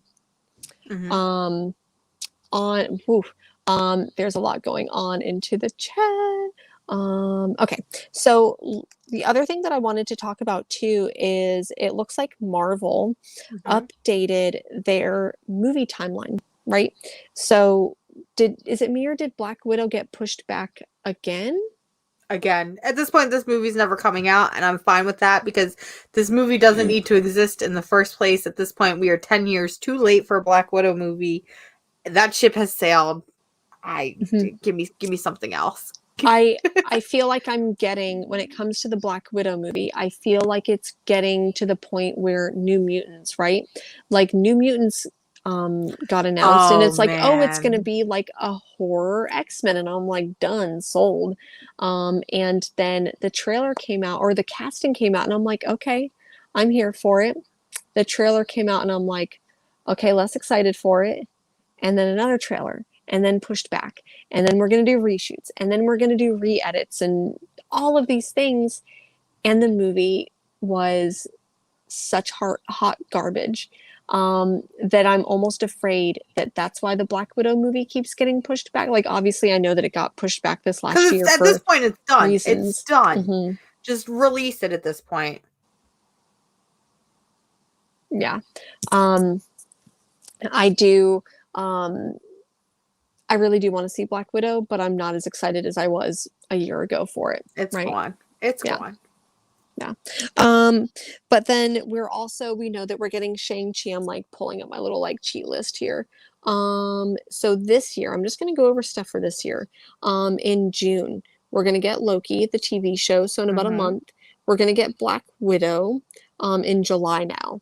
And then this tells me here, mid-2021, we're getting the What If stories, which I'm pretty excited about. I'm really excited about those. I feel like that's going to be a lot of fun.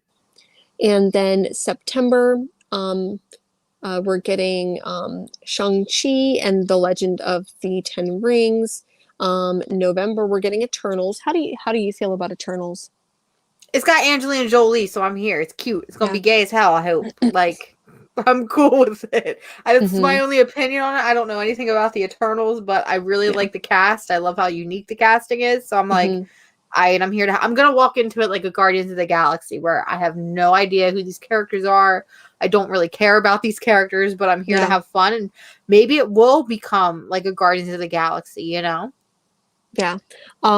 As once again, like Jack Kirby, like if there is a Eternals versus New Gods, I feel like I'm 100% on the side of New Gods when it so there's a part of me that like I'm gonna go into this movie with the Eternals wishing that it was New Gods, knowing that it's not.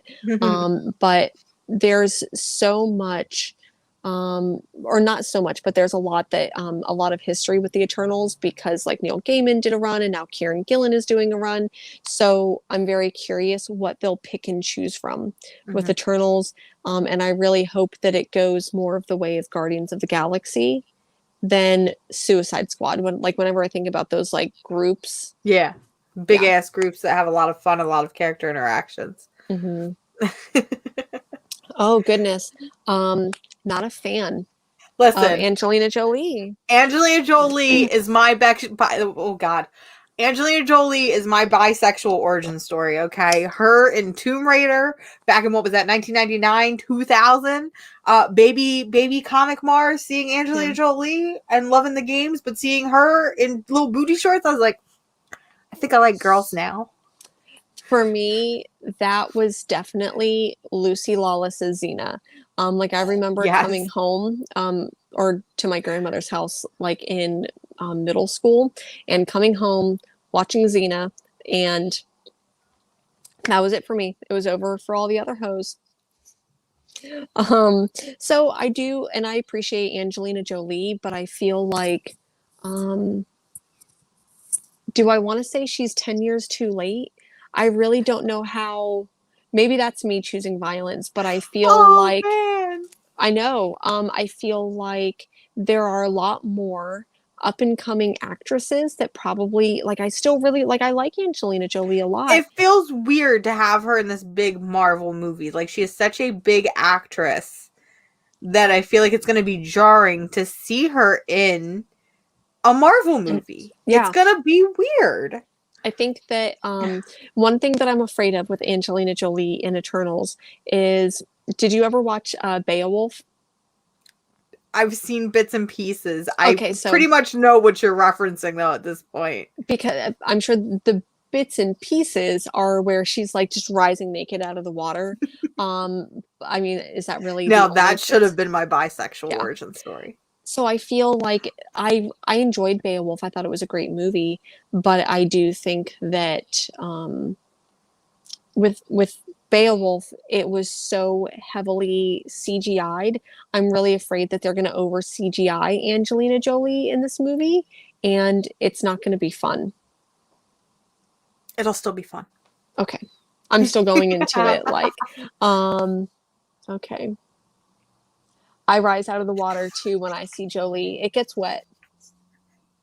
Yeah. Lucy Lawless at Battlestar Galactica. In another life, listen, in another life, Lucy Lawless would have been Wonder Woman, and she would have been perfect. Yeah. And now I wish she was Hippolyta. But, like, listen, Lucy's great. We love Lucy. 100%. So that's all the stuff that's like, oh, sorry. Let me go back a little bit because I got stuck at Eternals and then went on like super rant there for a little bit. We're also getting Spider-Man No Way Home in December. And then it just says late 2021 Hawkeye and then late 2021 Miss Marvel. The one thing it does leave off this list that I have here, it's for getting my man MODOK, which should be coming out in the next couple weeks or so. Yeah, I think that comes out next week or in a week or two. So excited. We'll definitely probably be talking about MODOK. Because as we know, Jen is the number one MODOK stan on the internet. It's MODOK. Yeah, because I think it's just me. I'm the only person in the MODOK fan club, apparently. So anyways, there's a lot of other stuff. Like, we're getting Moon Knight sometime in 2022. She-Hulk. So excited. Yeah. Give me the Moon Knight. Give me the Oscar Isaac. This is going to be good. I'm really excited for this Disney Plus series. Like, I wasn't excited for, like, Falcon Winter Soldier. I still need to watch, but I'm like, why? Even Loki, I'm, like, excited, but at the same time, I'm kind of like, why? But it seems like this phase 2 of these Marvel television shows, I mean, they're literally coming for my gut right now because they're like, all right, we're going to give you Hawkeye. But wait, we're going to give you Kate Bishop Hawkeye and Lucky the Pizza Dog. Oh, you want more? Here's a little bit of Moon Knight with Oscar Isaac, so we know you're going to love that. And then wait, let me give you just a little razzle-dazzle of She-Hulk in there to make your brain fully explode. Jennifer Walters. She's not the most beefiest, back-breaking motherfucking queen. What is the point? Yeah. So I think that we're going to get like all these like little like bits and pieces. And one of the things that I was thinking is that obviously because of the pandemic has changed the landscape of a lot of things. Do you think that and obviously I think that a lot of these things were in the works before the pandemic, but do you think that we'll see more shows come into the MCU than movies over the next couple of years? Like, are movies done? Are we still going to get big blockbuster movies? I think we're still going to get big blockbuster movies, but I feel like with a lot of these street level heroes, I mean, if we think about the viewership right now on Disney Plus, like I feel like even for Falcon, I mean, WandaVision was the most watched show in the world. People could not stop talking about it. Then we got Falcon Winter Soldier, and I personally feel like that one was received still very well, but less maybe so than WandaVision. Maybe I'm just biased because that's the one I really, really liked. But it's like mainstream people, like my mom is talking about WandaVision and Falcon Winter Soldier, and it's like, I do think, I mean, and if we even think about too, like Netflix, thinking about Daredevil and Jessica Jones, you can really take some of these more street level heroes and do a show, and they work very well and save the movies for the big boys, basically. I mean, that sounds wrong to say, but like, for the space crowd, I don't know. I'm making up things at this point, but yeah. It's all made up and the points all made up. Matter. Also, Greg, I agree. I will take a Howard the Duck show. I think that would be hilarious if we got a like animated Howard the Duck show. I think that should happen. I think it would be hilarious. I would really love to see. I take it. I would really love to see, and I think that because Gwenpool originated from Howard the Duck, so I'd really love to see Gwenpool come into the mix. Ooh. So I think it would be interesting if the same animation style that was done for the MODOK show, or maybe even like whatever they're doing with the What If stories, if they end up doing something like that for Howard the Duck. And then I agree with Jay as well. We need to see an on-screen Namor for reasons. I am offering Louis Tan as tribute for Namor. Oh, okay. I'm also offering him as tribute for Nightwing. So like, I'll take it all. Louis Tan for everybody. Louis Tan. Okay, so that's pretty much like all of the movie news. I know that we kind of like briefly talked about it. I'm curious in the chat. Who is reading these two? Like right now in my brain, I feel like there's a versus between Invincible and Jupiter's Legacy. And I have some feelings, and I'm probably gonna break some hearts. I still need to watch Jupiter's Legacy because I did not get a chance, and I actually totally forgot that it debuted on Netflix on Friday. So here is my not asked for, I don't know, hot take, maybe uneducated opinion. I watched half of the Invincible first episode and couldn't go back. And this is me saying this is someone who didn't necessarily love the Invincible book. And I hear, maybe chat correct me if I'm wrong, I hear that the Invincible show gets really, really ultra violent in the way that The Boys does. Like I've heard that it gets like extra. Did you watch any Invincible? I still haven't gotten a chance to watch it, but I really, really want to because of that reason. Because I really enjoy things like I loved The Boys. I hated the comic. I loved the show. And I like the idea of these superhero norms that we're used to. You know, superheroes are supposed to be good. They're supposed to be there for us. They're supposed to help us. But like, it's that Kanye West song, no one man should have all that power. And it's like, what happens when you have all that power and you're a douchebag? So I love that whole idea and appeal. And that's what's drawing me to Invincible. I just don't have an Amazon Prime account for some reason. I think I'm the only human in the world that does not have an Amazon Prime account. So I have not had a chance to watch it yet. Got it. So I feel like I didn't really know what I was expecting with Invincible, and I wasn't too crazy about the animation style of the Invincible show. I hear, so like in this first volume, I feel like it's a lot more like high school superhero drama than the show. Sorry, I've got a cat on my lap who's eating my headphones. And this was not it at all. So I feel like I might go back and try to watch Invincible. However, just the night before last, Jupiter's Legacy popped up on Netflix, and I'm watching Jupiter's Legacy on Netflix. I mildly liked the book. I went back and reread it last year, the whole series, the Jupiter's Legacy, Jupiter's Circle, and I didn't love it the second read around. And I'm finding that the show is kind of interesting. I think that it's improving on the book and still staying true to a lot of things. But if I had to pick one, I feel like I'm picking Jupiter's Legacy. I didn't. Blasphemy. Does that surprise you? Why does that surprise you? Because it's Mark Millar, whoever we're calling him today. And we both, I don't think, care much for Mark Millar, whatever. I just feel like he's a man that likes to smell his own farts. That's my controversial hot take. I love, don't get me wrong, I love Empress. That is partially for Stuart Emmowen. But I feel like Mark Millar smells his own farts. He thinks that he is just, his shit does not stink. He is the cool boy in comics when actually he is just that weird uncle where you're like, okay, It's so funny because so you said that he's the cool, I feel like Donny Cates is the cool boy, but I'm sure that you probably feel the same way about Donny Cates as you do about Mark Millar. He's starting to get there. Like, I'm not gonna lie, you either live long enough to be a Gail Simone or you die becoming Mark Millar. Yeah. No, because I feel like Frank Miller, because he's so old, is not on Twitter and is not fart smelling. Okay. So he's so old. But if he was in this day and age, oh, hell yeah. Hell yeah, 100%. I'm sorry. These are just... okay, that being said, I love Empress. I'm staring at it hanging up on my wall right now. I actually really, really enjoyed the Magic Order.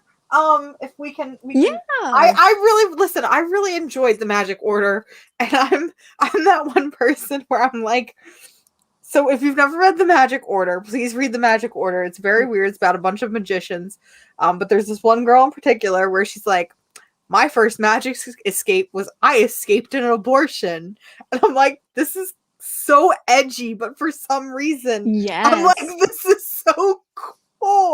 And I hate it, and I hate that I'm like, that's kind of cool. But Mark Millar, if you're watching this, sorry, he's got a Millar. Listen, all right, here we go. Who the fuck on this planet It's like the Millarverse exists. Who he doesn't even spell Miller right. He spells it A-R. And I know people are saying, but that's his last name. You have to call him Mark Miller. I think he changed it. I want to see the birth certificate. Show me the receipts. Was he born with an E-R or did he change it to an A-R? I think he changed it to sound cool because he wants people to go Millar. Okay, got it. So like it's like a fancy like Millar. Got it. Okay. 100% makes sense. You know, I like I do 100% like universes, right? Like I do appreciate when stories are done that way because I feel like it makes them a little bit more dynamic. That being said, I don't see a connected universe in any of his stories. Like I don't see them as connected. There's one that connects and it does it very obviously, and that is Space Bandits, which I fucking hated. I didn't like Space Bandits. Space Bandits was so bad. It was awful.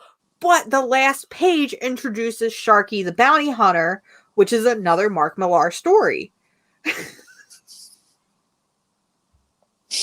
We're gonna get canceled, but then I don't know. Can you really be canceled? Worth it. Don't even care. I stand by my word. Mark Millar, if you want to have a conversation with me, we can have a conversation, but I stand by my word. Listen, if I ever got to this point where I was just such a fart smeller, if I ever got to this point, I would want somebody to call me out and be like, yo, you need to bring it down like 2 levels. I'd be like, shit, right. You right. Thanks for bringing me down. That's just how I am. But yeah, no. Sorry. Next topic. I'll just kind of finish this with I'm enjoying Jupiter's Legacy more than I'm enjoying Invincible, which by that I mean I made it to episode 2 of Jupiter's Legacy and didn't make it to episode 2 of Invincible. Damn. Maybe I'll try to go back. Maybe and not. I've got a lot of stuff to read, so I don't have as much time to watch. Man, that's That was a way to end an episode, that right? was a really, really good way to end this episode. Does anyone else have any other questions? Any other comments, concerns? Any other creators you want to see me rip apart? Because there's so many. Listen, man, one of these days I'll start talking about Frank Miller, and that's when we'll just get everybody to unsubscribe from the channel. But that will be saved for another day. I had my like hot take on Eric Larson. I'm like gonna go back and be like, fuck, it wasn't actually Eric Larson, like it's someone else. But anyways, I saw that tweet and I'm just like, dude, shut up. Ace, what's your question? The fart Miller cut is what I learned.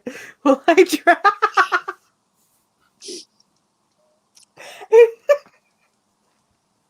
Where do you you see, when a mommy comic loves a boy comic and they go like this, here comes the baby comic. I don't know. There it is.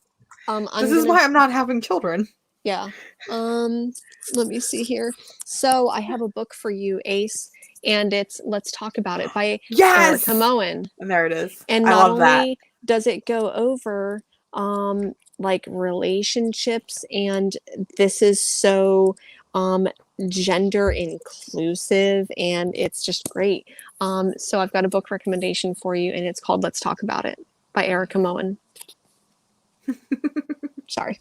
Very heteronormative. Oh no.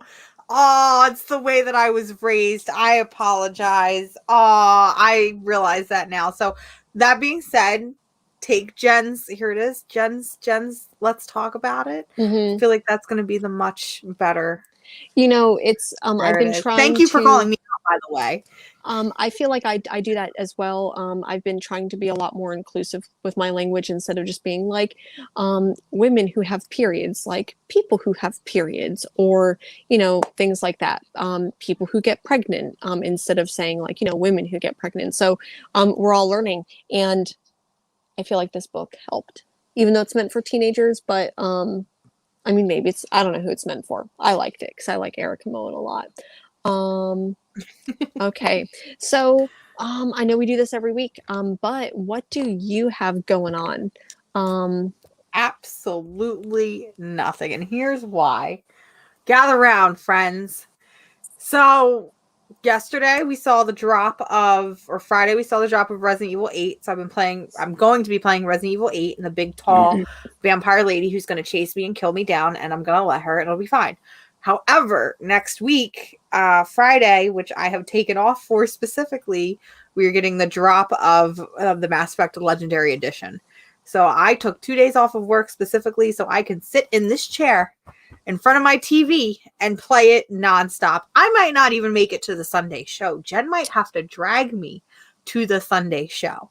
So I am being absolutely not productive at all this week, and will just be reliving Mass Effect and crying gross, ugly tears. It's fine. It's okay. You know, it's so funny. So, on the Friday night show that I do with Comic Talk Live with Hero and the Kid and that fun group of folks, they like we kind of discussed like what comic books are we going to talk about beforehand, which was great for me this week because I was so behind and I literally read like the 5 comic books that we were going to talk about. So maybe that's what we'll do next week. We'll be like, let's just go ahead and talk about these like 5 to 10 comic books. So then, we don't have to like, so then you can devote more time to the game. I'll still devote time to comics because I mean, I have to stop at some point. I will have to stop at some point, sadly enough. Mm-hmm. But, and it'll be good because I definitely could. I should not play a game for 120 hours straight, but I might. Oh, I would say 120 hours. I know I've definitely clocked that amount of time in Skyrim, like if not more, way more. But was it straight? No. That's what I'm scared of. Is it straight? I'm going to be like a little gremlin. Like, you're just going to see me. I'm going to come to the show on Sunday. I'm just going to be wrapped up in a blanket. And, like, my skin's going to be even paler than it normally is. And it's just going to be like, don't talk to me. My question is, are you going to be wearing the hat, the helmet? The helmet. Are you going to be wearing that? Does it fit? It does fit. I can wear the helmet. If you go to my Twitter, you can see pictures of me wearing the helmet. Maybe I'll show up next Sunday wearing the helmet. Ooh.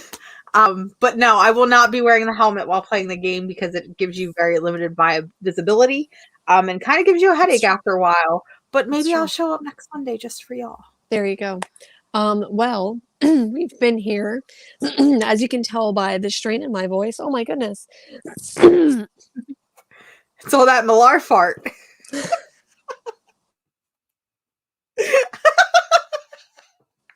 You've got to give me like a content warning or something about that. But that's the point of the joke. Yeah, that's true. So, we're about 2 hours in. Once again, I'm going to give you this lovely reminder. If you can, go call, text your mom, check in, see how they're doing. If that's okay, you know, I know some people have. If you don't want to, that's also okay. If you can't, you know, I understand their circumstances, but it is Mother's Day. I'm sure there's another mother in your life. So thank you to all the moms out there. Thank you so much. I really appreciate everyone being here. I hope you have a lovely Sunday. Please let us know if you prefer the Sunday show in the morning, in the evening, and we'll try to, I feel like we've been trying to play with it these last couple weeks, like which one do we prefer? So let us know, and I hope you all have a wonderful Sunday. Bye. Bye.